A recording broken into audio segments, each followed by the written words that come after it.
Magluluto tayo ngayon ng fried chicken. Sobrang sarap na fried chicken. Yung masarap pa kaysa sa rondo sa mga ino-order sa mga restaurants. Yung sabi ay crispy on the outside and soft inside. Siyempre, ang una natin gagawin ay lilinisin natin yung manok. Yung sobrang linis, talagang ating itatapat sa gripo at ating lilinisin maigi.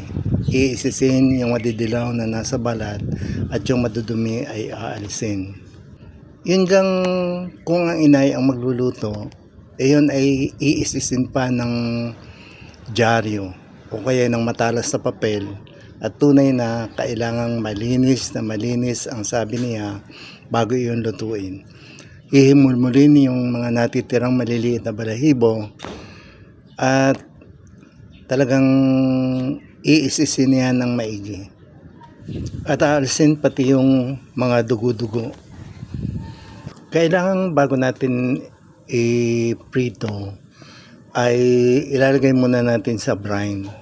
Gagawa tayo ng brine na may tubig, may asin, at saka may bawang.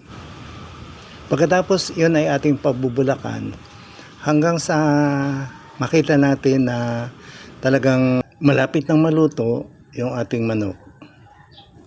Medyo magtatagal tayo siyempre dito sa proseso na ito dahil kailan pa ba naman nakabulak yung tubig ay madami din naman yung inilagay kong tubig. Ay siguro nasa mga more than 5 minutes ang kailangan nating time.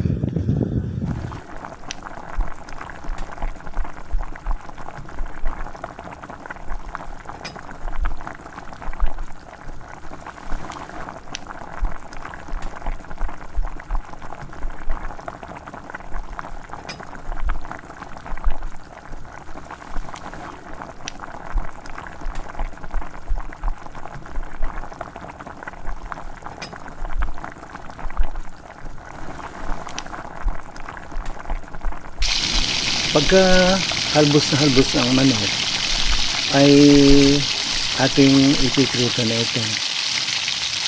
Kailangan ay medyo mainit ang mantika at saka siyempre kailangan natin ng pantakip dahil galing iyon sa pagkakalaga ay tiyak na magpipilansikan ang mantika, kaya kailangan tayo umiwas.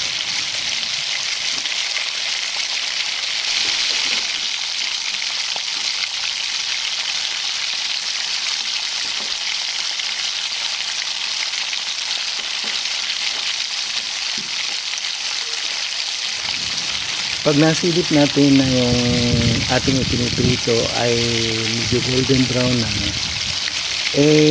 kailangan ating ibaligtad.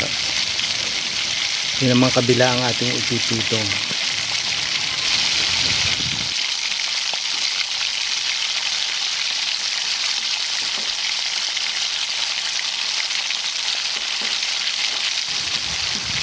Ito po mga kababayan, at talaga namang parang ang sarap na nitong upakan ng kagat. Napakatataba ng binting aming nabili. Kaya atin pong kainin na agad. Enjoy eating po.